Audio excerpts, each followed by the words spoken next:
Assalamualaikum warahmatullahi wabarakatuh. Alhamdulillahi rabbil alamin wal aqibatu lil muttaqin wala udwana illa 'alal zalimin.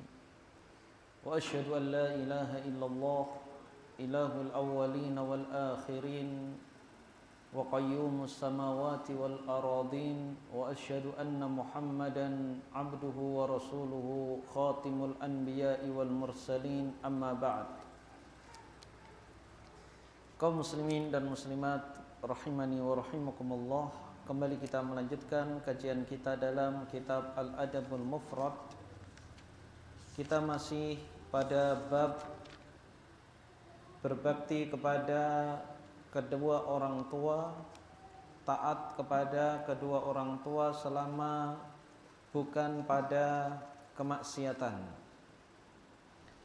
Hadis yang ke-20 dalam kitab ini berkata Al-Imam Al-Bukhari, haddatsana Ali bin Al-Ja'd, telah bercerita kepada kami Ali ibn Al-Ja'd, qol, ia mengatakan akhbarana Syu'bah, mengkhabarkan kepada kami Syu'bah, an Habib bin Abi Thabit, dari Habib bin Abi Thabit, qol, ia mengatakan sami'tu Abul Abbas Al-A'ma, aku mendengar Abu Abbas Al-A'ma yang buta.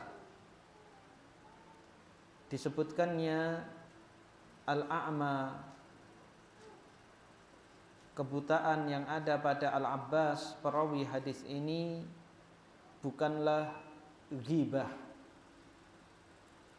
dan ini salah satu yang diperbolehkan menyebutkan aib seseorang apabila dia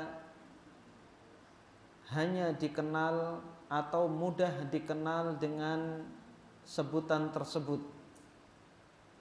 Banyak yang bernama Al-Abbas, namun ada Al-Abbas yang dikenal bahwa ia adalah orang yang buta.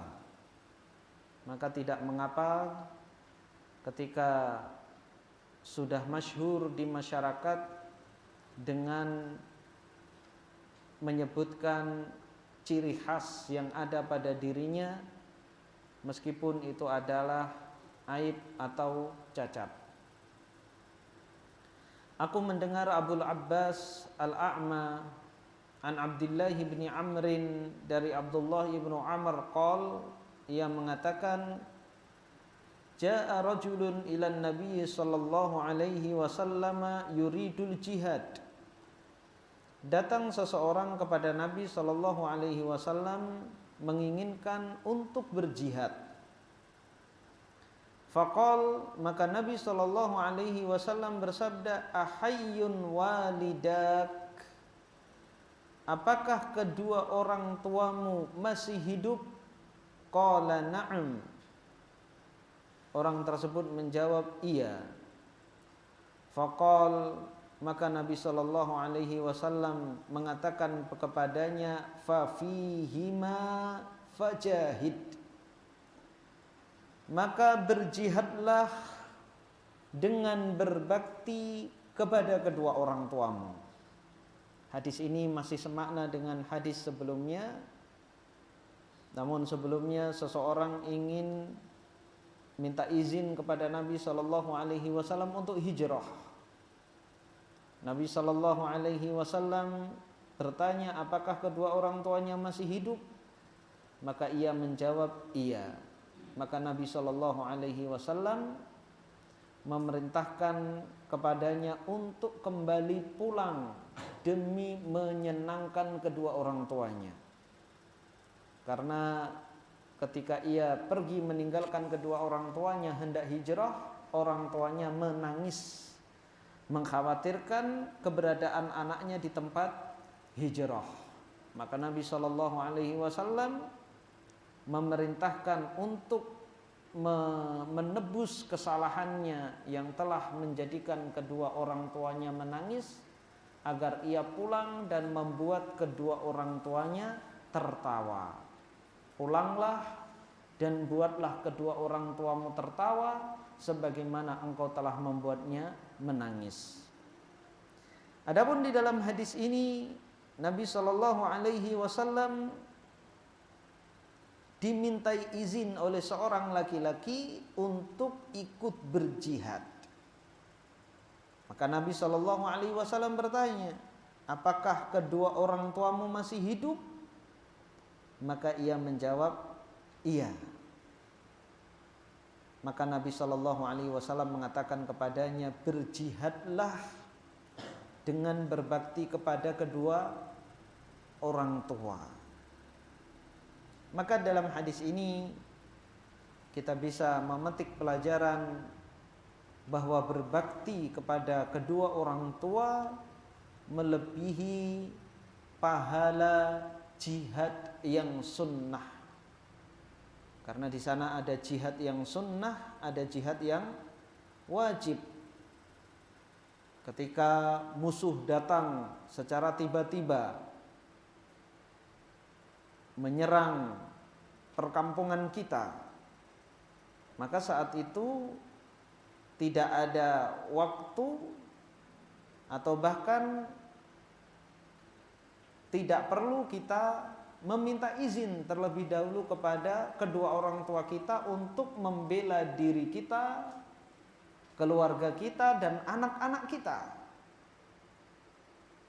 Maka langsung kita membela diri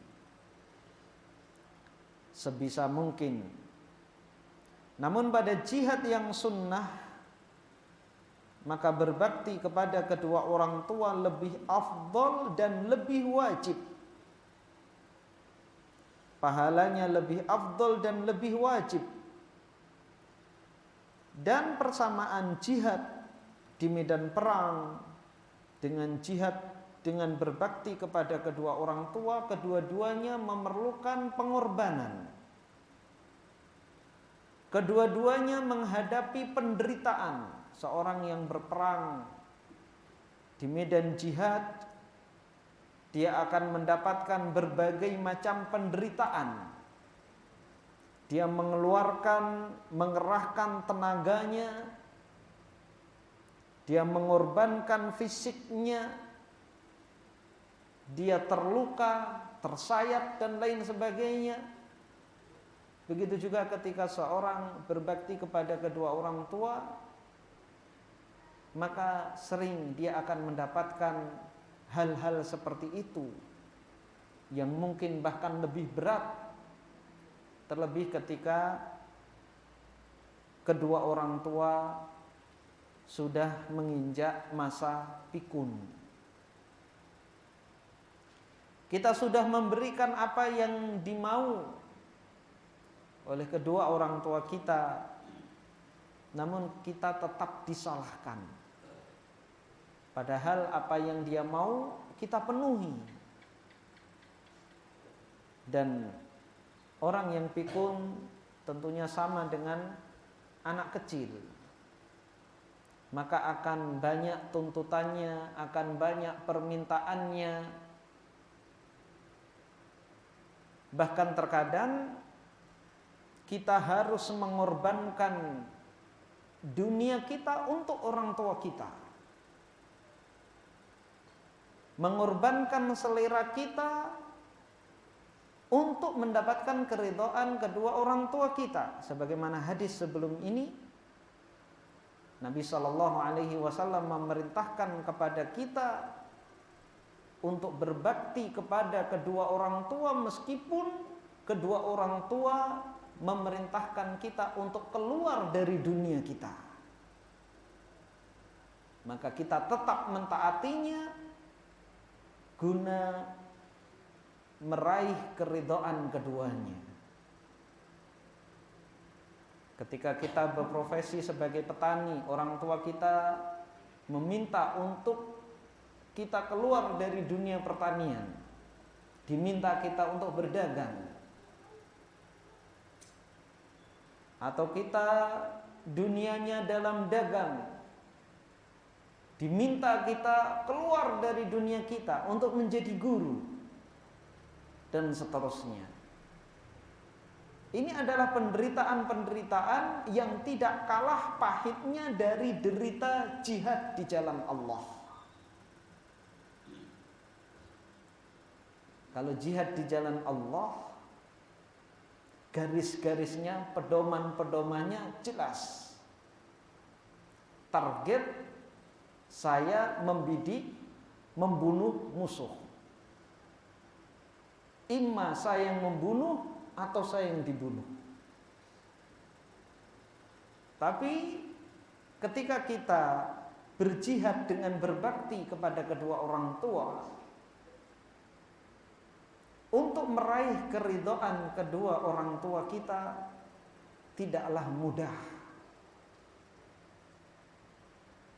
Karena dia bertentangan dengan kesukaan kita, selera kita.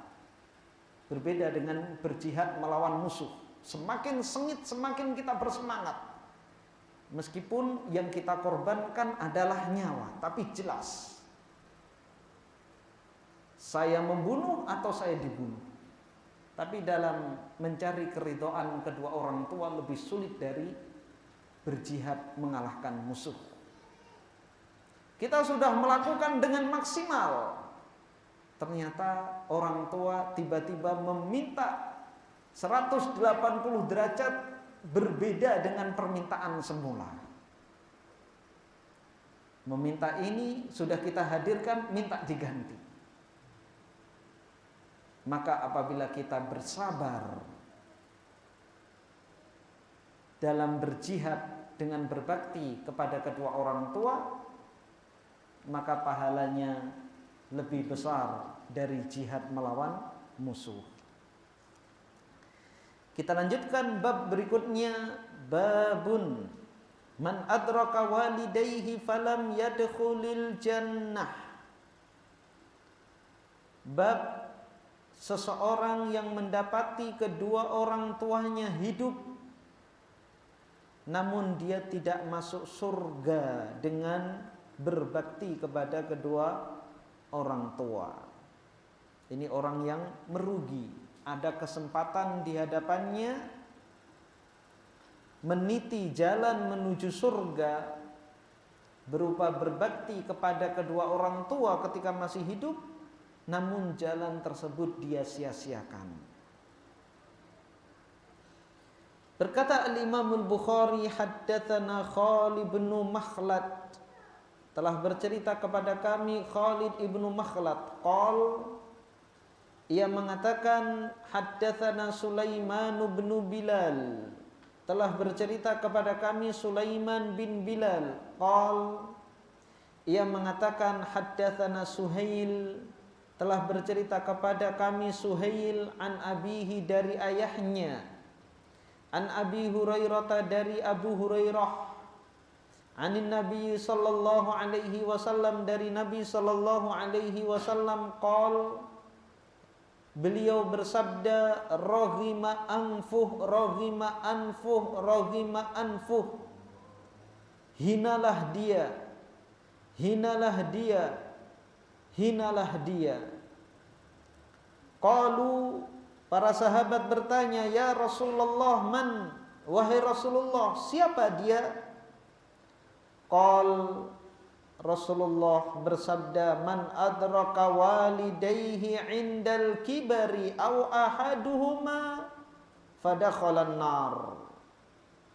Seorang yang mendapati kedua orang tuanya di usia tua atau mendapati salah satunya dan ia masuk ke dalam neraka. Rasulullah sallallahu alaihi wasallam mendoakan kehinaan. Dan ini salah satu uslub cara Nabi sallallahu alaihi wasallam menarik perhatian para sahabat untuk memperhatikan apa yang diucapkan oleh Nabi sallallahu alaihi wasallam. Jadi ini diantara metode taklim pembelajaran Nabi sallallahu alaihi wasallam. Memberikan muqaddimah yang membuat seseorang penasaran. Maka kita juga dituntut dalam mengemas dakwah ini. Misalnya yang sederhana adalah membuat tema, judul kajian, judul daurah. Ketika seseorang penasaran, dia akan menghadiri kajian tersebut. Di sini Nabi Shallallahu Alaihi Wasallam membuka pembicaraannya dengan mengatakan roghima anfuh, roghima anfuh, roghima anfuh. Hinalah dia, hinalah dia, hinalah dia. Maka yang mendengar pasti akan penasaran. Siapa yang hina?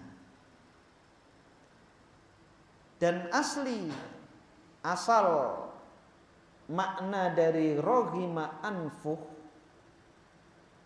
rugham itu adalah debu. Roghima anfuh, hidungnya menempel dengan debu atau tanah. Ini menunjukkan kehinaan seseorang. Rasulullah mengatakannya 3 kali karena memang orang ini benar-benar hina. Maka para sahabat bertanya, siapa wahai Rasulullah? Siapa yang hina? Rasulullah menjawab, orang yang mendapati kedua orang tuanya di usia tua, atau salah satu dari keduanya, maka ia masuk ke dalam neraka. Masuk ke dalam neraka karena tidak berbakti kepada kedua orang tua. Dan Nabi Shallallahu Alaihi Wasallam menyebutkan usia tua bukan berarti jika orang tua masih muda kita tidak dituntut untuk berbakti kepada kedua orang tua. Rasulullah menyebutkan usia tua karena usia tua ini memerlukan bakti yang lebih dan memerlukan kesabaran yang lebih. Karena orang yang sudah tua lebih membutuhkan bantuan dan pertolongan dibanding orang tua yang masih muda.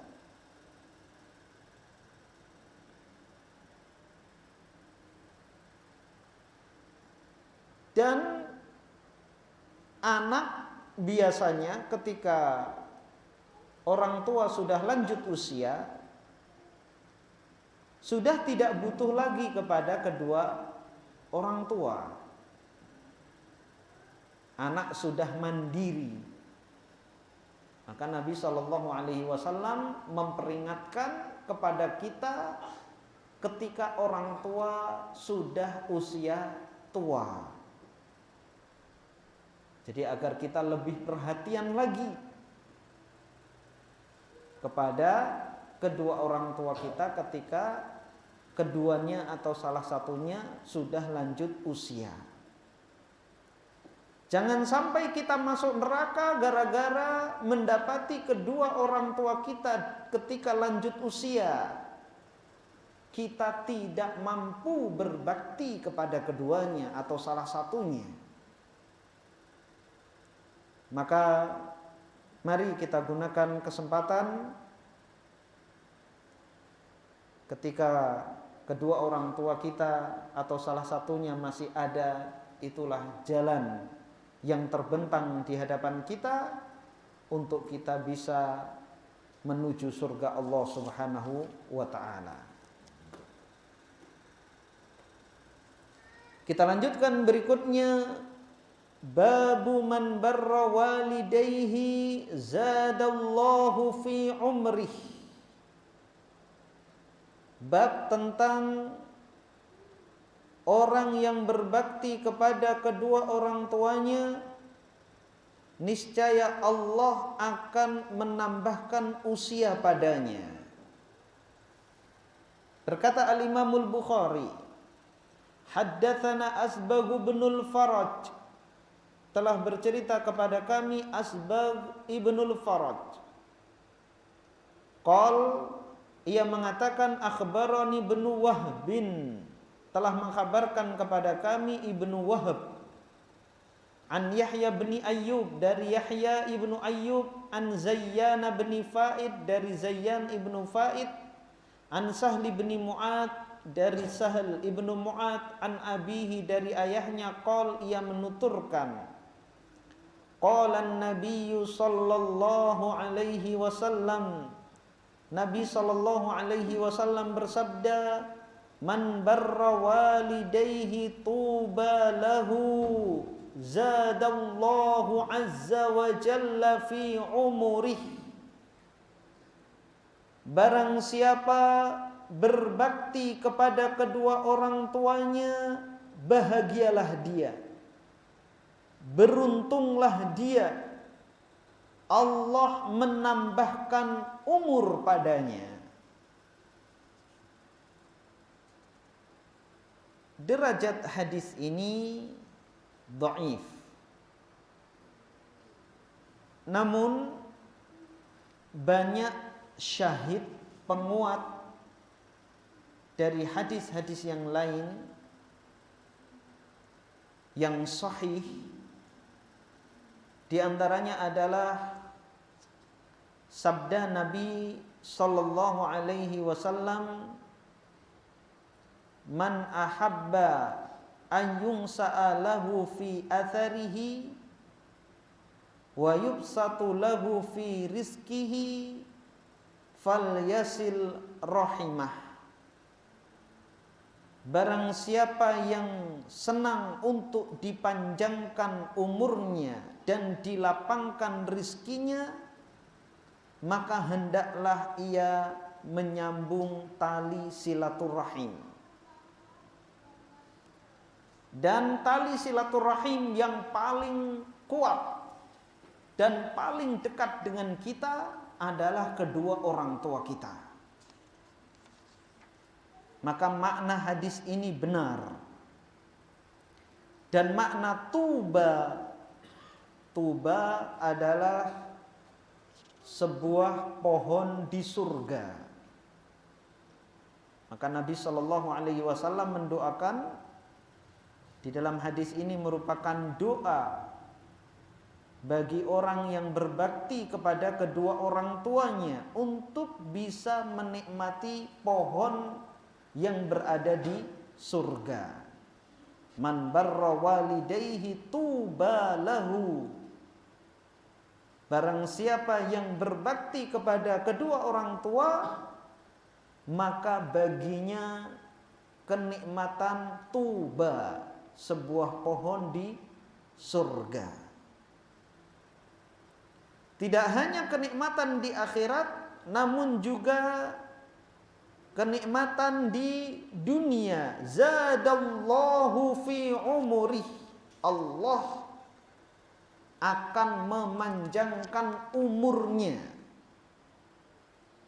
Jadi di antara rahasia panjang umur adalah berbakti kepada kedua orang tua.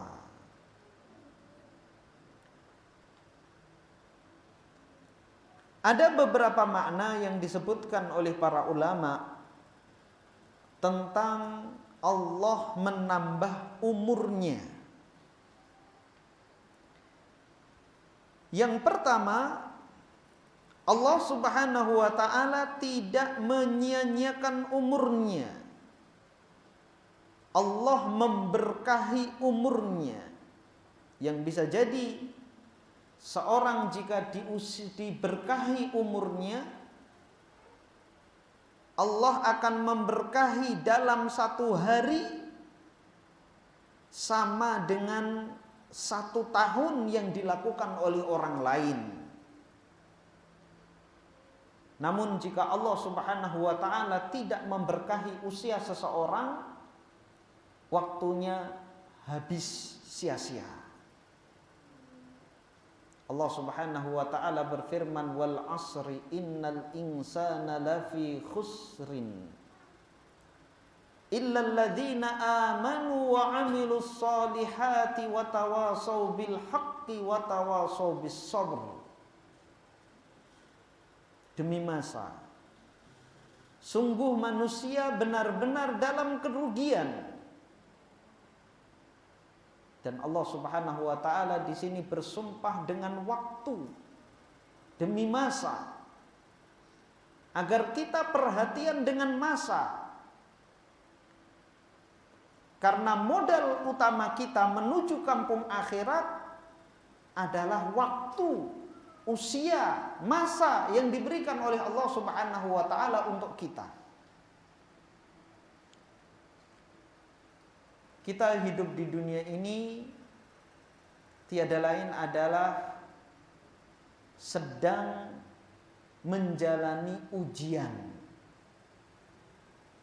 Kita semuanya, seluruh usia yang diberikan oleh Allah Subhanahu wa taala untuk kita sampai ajal menjemput kita,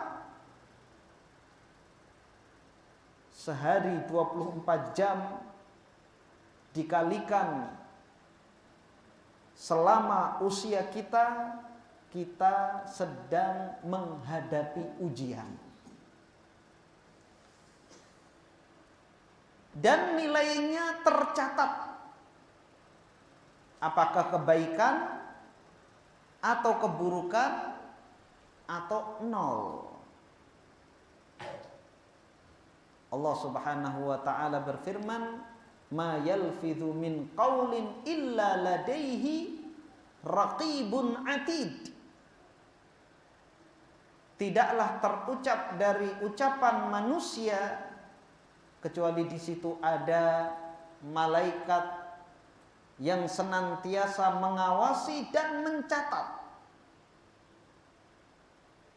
Dan ucapan di sini, qaul di sini tidak hanya ucapan lisan, tapi juga amalan anggota badan. Dan ini ditunjukkan di dalam hadis ketika Aisyah radhiyallahu anha memberi isyarat kepada Nabi sallallahu alaihi wasallam tentang orang yang ada di hadapannya. Orang tersebut pergi, maka Aisyah memberikan isyarat kepada Nabi sallallahu alaihi wasallam bahwa orang tersebut pendek. Maka Nabi sallallahu alaihi wasallam marah karena Aisyah telah menghibah orang tersebut.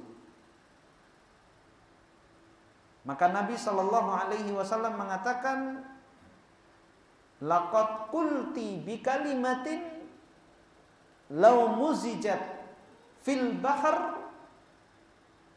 Sungguh engkau telah mengucapkan suatu kalimat, kalau dicelupkan ke lautan maka akan merubah bau dan warnanya. Ini menunjukkan besarnya dosa menghibah.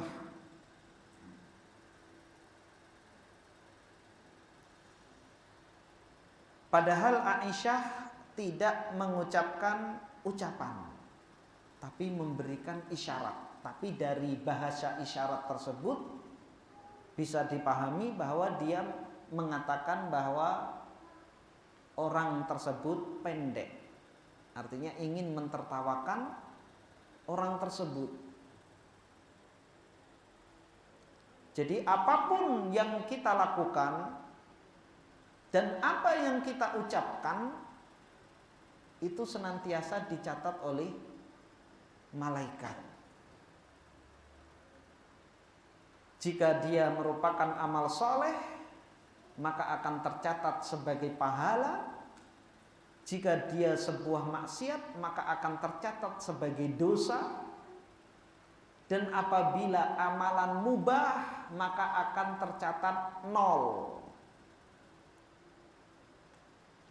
Jadi seluruh amal perbuatan kita dan ucapan kita itu dicatat semuanya oleh malaikat.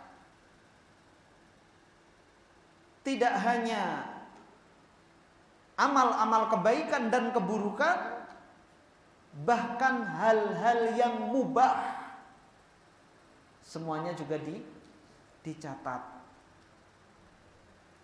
Bahkan para ulama mengatakan berdehemnya kita itu juga dicatat. Makan, minum, rekreasi, bekerja, mencari nafkah, semuanya dicatat dan semuanya akan ditampakkan di hadapan kita kelak di hari kiamat. Semuanya akan ditimbang. Maka orang yang melihat rapornya, catatan amalannya penuh dengan angka-angka merah, dipenuhi dengan dosa dan maksiat, maka dia akan menyesal. Tidak hanya pelaku dosa dan maksiat, bahkan orang yang catatan amalannya penuh dengan amal-amal yang mubah saja, itu pun juga akan menyesal. Karena amal mubah itu apa? Nol. Bukan kebaikan dan bukan keburukan.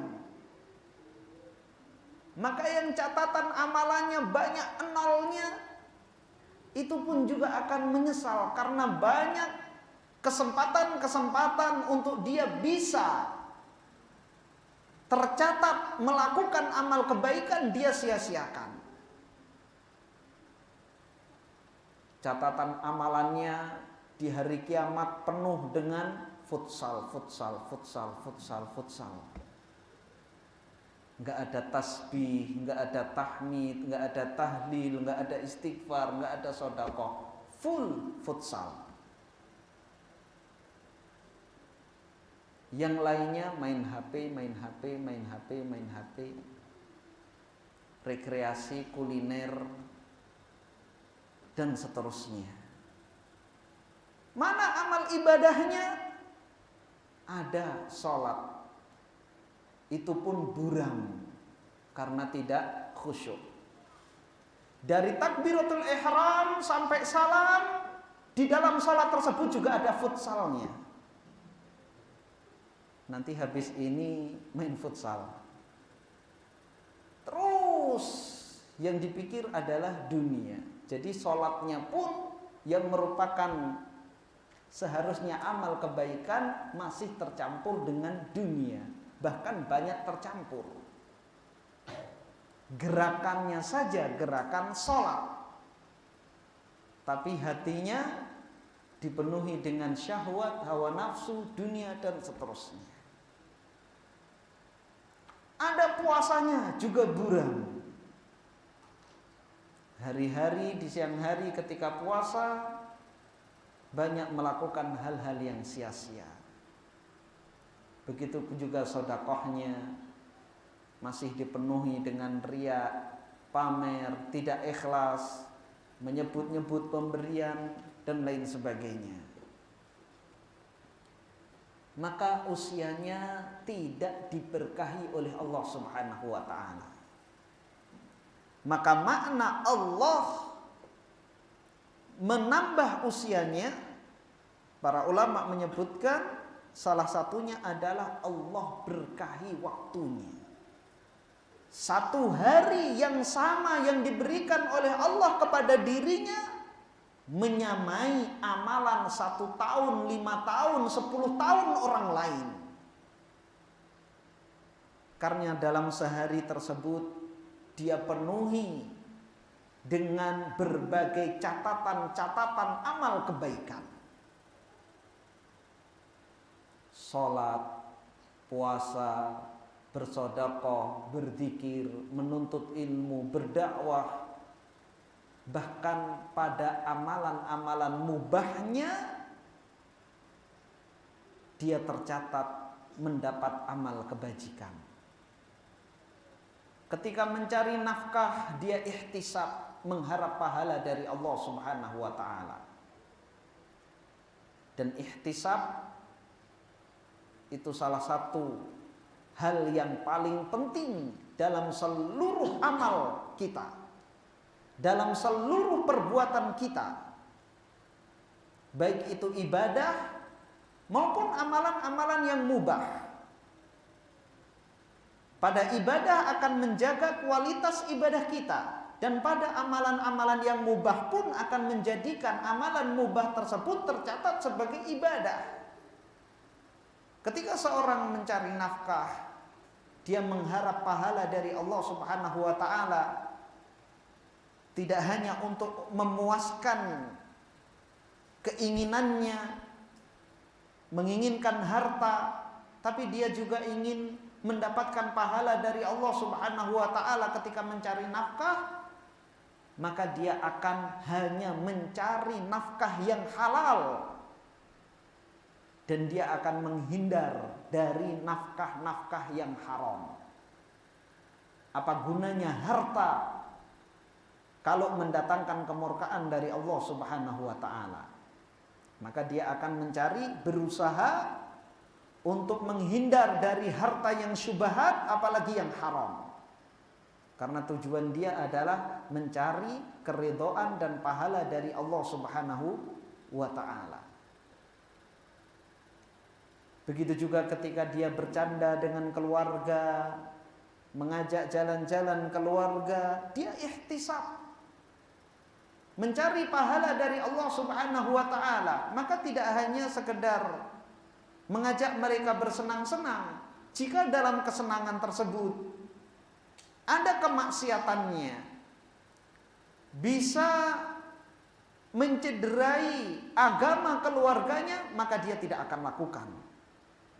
Dia akan pilah dan pilih mana hiburan yang tidak mendatangkan murka Allah Subhanahu wa taala.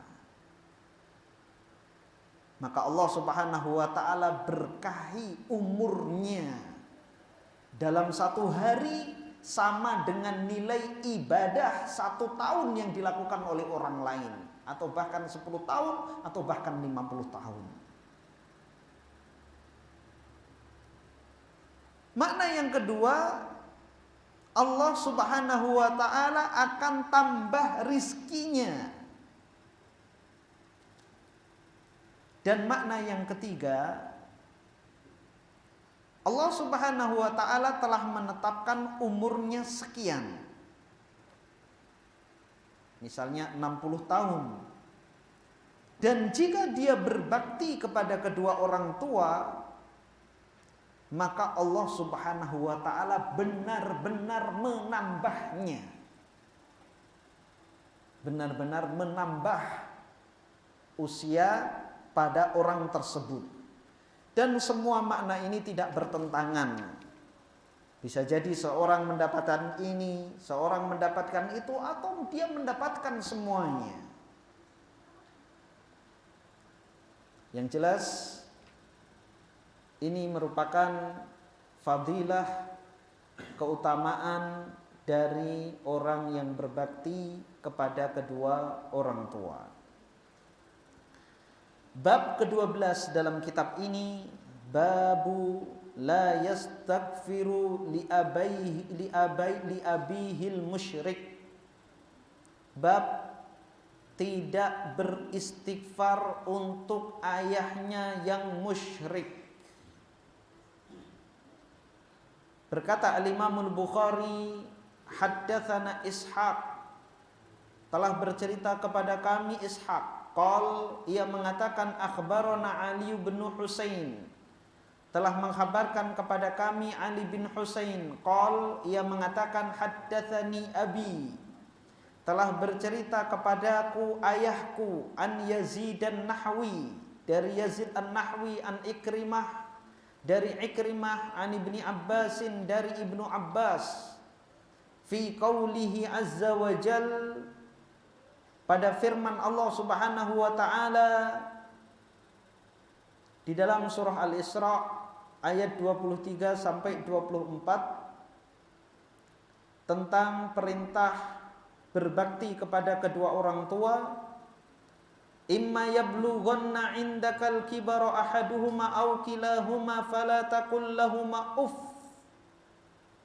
Jika salah satu di antara kedua orang tuamu mencapai lanjut usia di sisimu atau kedua-duanya, maka janganlah engkau mengatakan kepadanya uff.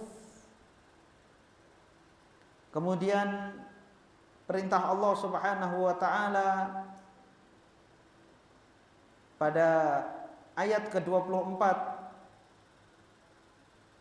untuk mendoakan kebaikan kepada kedua orang tua.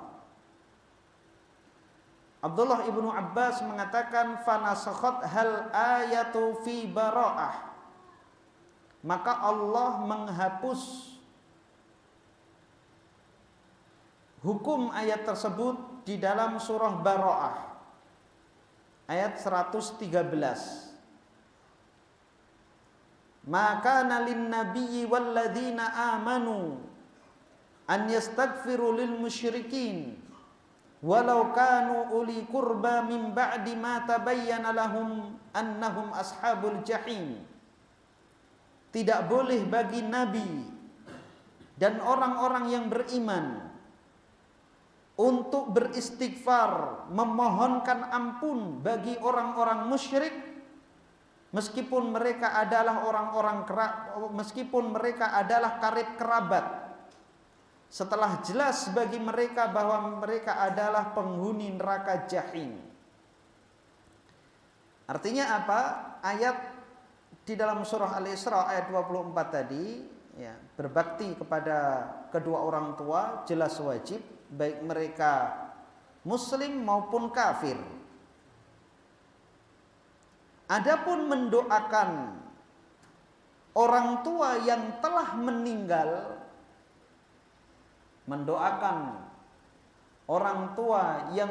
meninggal, maka khusus bagi orang tua yang meninggal dalam keadaan Islam. Maka doa kita Rabbighfirli wali walidayya warhamhuma kama rabbayani shaghira adalah doa untuk orang tua kita yang masih hidup atau orang tua kita yang meninggal dalam keadaan Islam. Adapun yang musyrik, mati dalam kesyirikan atau dalam kekufuran, maka tidak berhak untuk didoakan dengan doa ini. Siapa yang melarang? Allah Subhanahu wa taala di dalam surah Bara'ah atau surah At-Taubah ayat 113. Maka nalin nabiyyi walladzina amanu an yastaghfiru lil musyrikin walau kanu uli qurba min ba'di ma tabayyana lahum annahum ashabul jahim. Tidak boleh bagi Nabi dan orang-orang yang beriman untuk beristighfar, memintakan ampun untuk orang-orang musyrik, yaitu orang-orang musyrik yang telah mati. Adapun orang-orang musyrik yang masih hidup, boleh kita doakan untuk mendapatkan hidayah. Tidak boleh memintakan ampun untuk orang-orang musyrik yang telah mati, meskipun mereka adalah karib kerabat dan jelas mereka mati dalam keadaan kesyirikan, setelah jelas bahwa mereka adalah penghuni neraka jahim. Bab setelahnya, bab ke-13, babu birril walidil musyrik, bab kewajiban berbakti kepada orang tua yang musyrik. Ketika orang tua tersebut masih hidup, meskipun musyrik, kita tetap diperintahkan untuk berbakti kepadanya. Berkata Al-Imam Al-Bukhari, haddatsana Muhammad bin Yusuf, telah bercerita kepada kami Muhammad bin Yusuf, qol ia mengatakan haddatsana Israil, telah bercerita kepada kami Israil. Qal, ia mengatakan haddatsana Simak, telah bercerita kepada kami Simak an Mus'ab bin Sa'ad, dari Mus'ab ibnu Sa'ad, an abihi Sa'd bin Abi Waqqas, dari ayahnya yaitu Sa'ad ibnu Abi Waqqas. Qal, ia mengatakan nazalat fiyya arba'u ayatin min kitabillahi ta'ala, telah turun kepadaku 4 ayat dari kitabullah. Artinya ayat tersebut turun berkenaan dengan dirinya. Sebab turunnya ayat tersebut adalah karena perbuatan dia. Kanat ummi halafat alla ta'kula wala tashraba hatta ufariqa Muhammadan sallallahu alaihi wasallam. Dahulu ibuku bersumpah untuk tidak makan dan tidak minum sampai aku meninggalkan Muhammad sallallahu alaihi wasallam. Ini di awal keislaman Sa'ad bin Abi Waqqas. Ketika ibunya mengetahui bahwa dia masuk Islam, maka ibunya mendemo Sa'ad dengan melakukan mogok makan. Jadi ini adalah sunnahnya orang musyrik, demo mogok makan. Maka Sa'ad pun galau. Dia pun datang kepada Nabi Shallallahu Alaihi Wasallam. Bagaimanapun seorang anak, dia pasti cinta sayang kepada ibunya. Dia khawatir akan kesehatan ibunya. Maka fa'anzalallahu azza wa jal, maka Allah subhanahu wa ta'ala menurunkan ayatnya di dalam surah Luqman ayat 15. Wa in jahadaka ala an tusyrika bi ma laysa laka bihi ilmun fala tuti'huma. Dan jika orang tuamu memaksamu untuk mensekutukanku, memaksamu untuk berbuat syirik yang engkau tidak memiliki ilmu tentangnya, maka jangan taati keduanya. Wasahibhuma fid dunya ma'rufa, dan pergaulilah keduanya di dunia dengan cara yang ma'ruf. Jadi seorang anak yang memiliki orang tua non muslim,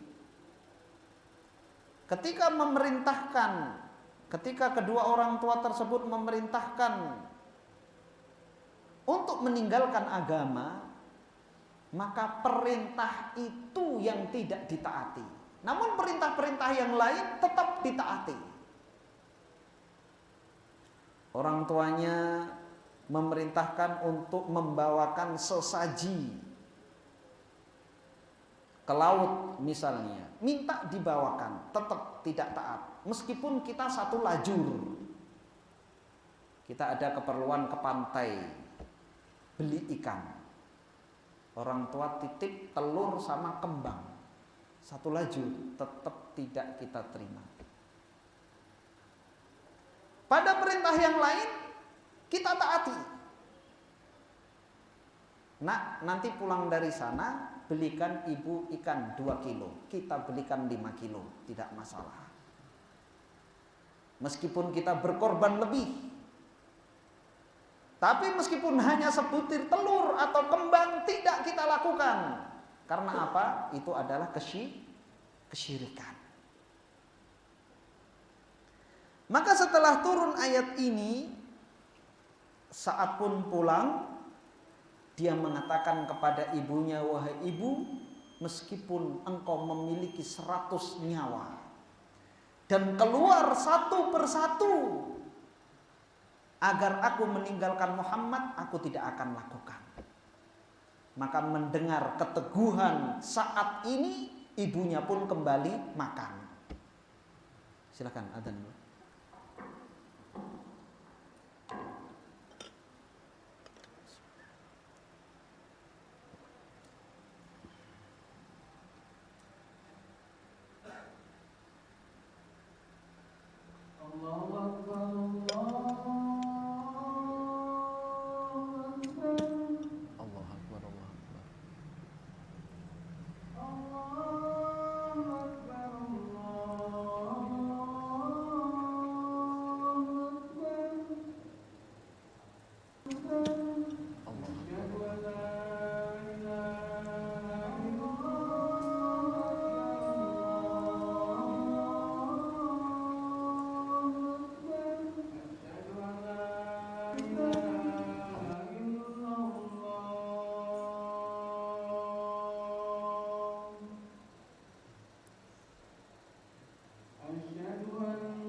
Kita lanjutkan. Jadi itu ayat yang pertama yang turun pada Sa'ad bin Abi Waqqas. Kemudian ia melanjutkan watsaniyatu, dan yang kedua, inni kuntu akhadtu saifan a'jabani. Aku dahulu mengambil sebuah pedang yang aku sukai, yang membuat aku takjub. Fakultu, maka aku mengatakan kepada Rasulullah, ya Rasulullah, habli hadza, wahai Rasulullah, berikan ini kepadaku. Dan itu adalah pedang rampasan perang. Fanazalat, maka turunlah ayat pertama di dalam surah Al-Anfal, yas'alunaka 'anil anfal, mereka bertanya kepada engkau tentang harta rampasan perang. Watsalitsatu, dan yang ketiga, inni maritu fa'atani Rasulullah sallallahu alaihi wasallam. Dahulu aku sakit, maka Nabi sallallahu alaihi wasallam mendatangiku, menjengukku.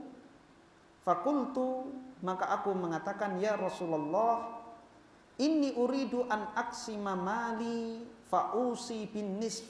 Wahai Rasulullah, sesungguhnya aku ingin membagi hartaku. Afa'usi bin nifs, bolehkah aku berwasiat dengan separuh hartaku? Karena Sa'ad bin Abi Waqqas saat itu tidak memiliki kecuali seorang putri, maka dia ingin mewariskan banyak dari hartanya. Faqala la, maka Nabi SAW mengatakan jangan, dilarang oleh Nabi SAW. Fakultu, maka aku mengatakan ats-tsuluts, sepertiga wahai Nabi. Fasakata, maka Nabi diam. Artinya Nabi masih keberatan jika Sa'ad bin Abi Waqqas mewasiatkan sepertiga dari hartanya. Dalam riwayat lain Nabi SAW mengatakan ats-tsuluts wat-tsulutsu katsir, sepertiga itu banyak. Fakana thulutsu ba'dahu jaiza, maka sepertiga itu setelah itu boleh. Namun Abdullah ibnu Abbas mengatakan jika seandainya manusia memperkecil dari sepertiga menjadi seperlima, karena Nabi Shallallahu Alaihi Wasallam masih keberatan ketika seorang mewasiatkan hartanya sepertiga untuk diinfakkan di jalan Allah. Apa alasannya? Nabi Shallallahu Alaihi Wasallam mengatakan kepada Sa'ad, innaka antadzara warathataka agniya'a khairun min antadzarahum alatan yatakaffafunan nas. Sesungguhnya engkau meninggalkan keturunanmu dalam keadaan kaya itu lebih baik daripada engkau meninggalkan mereka dalam keadaan miskin kemudian meminta-minta kepada manusia.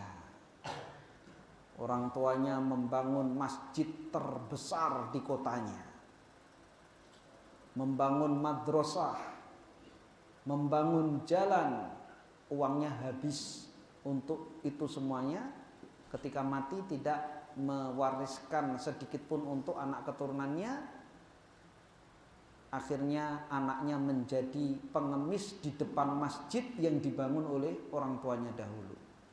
Tentunya ini tidak diinginkan di dalam Islam.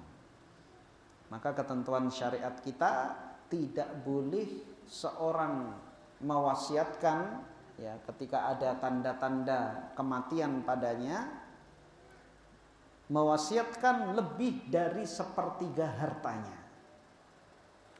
Karena di sana adalah hak-hak ahli waris. Dan ternyata setelah saat berwasiat seperti ini justru dia sembuh dari sakitnya. Yang dia mengira bahwa dia akan mati sehingga hendak mewasiatkan sebagian hartanya.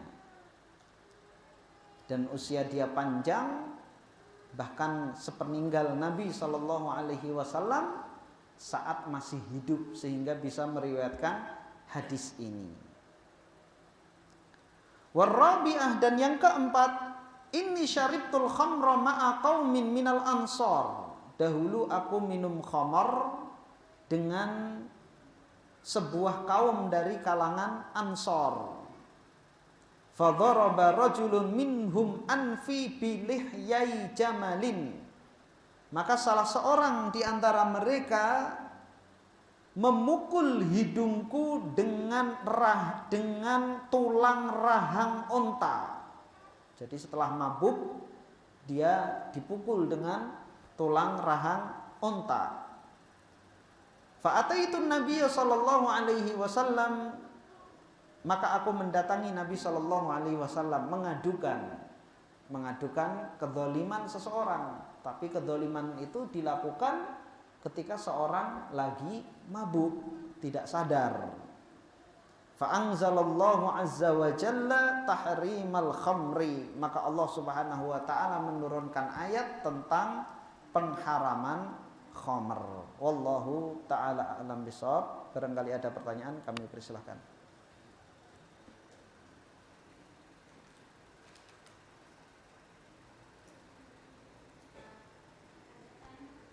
Ya, silakan.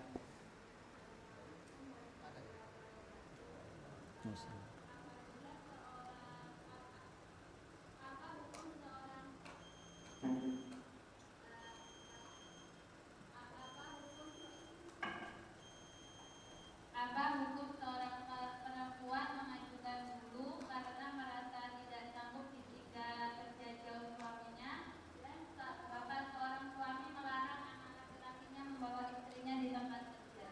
Jazakallahu khairan. Pertanyaannya ada dua. Seorang wanita mengajukan gugat cerai karena ditinggal suaminya. Jika berpergiannya masih dalam batasan ya tidak lebih dari 4 bulan, maka hendaknya istri tidak menggugat cerai, karena batasan 4 bulan itu masih pada kemampuan seorang wanita bisa ditinggal oleh suami. Namun jika lebih dari itu sampai bertahun-tahun, maka kalau bisa bersabar itu yang lebih utama ya. Tapi kalaupun menggugat karena tidak sabar, maka tidak mengapa. Jadi syariat kita ya, yang ditetapkan oleh Umar Ibn Khattab radhiyallahu an, tidak diperbolehkan seorang suami meninggalkan keluarganya, istrinya lebih dari 4 bulan. Karena itu batas kemampuan wanita mampu ditinggal oleh suami. Jadi kalau kurang dari 4 bulan maka hendaknya tidak menggugat cerai.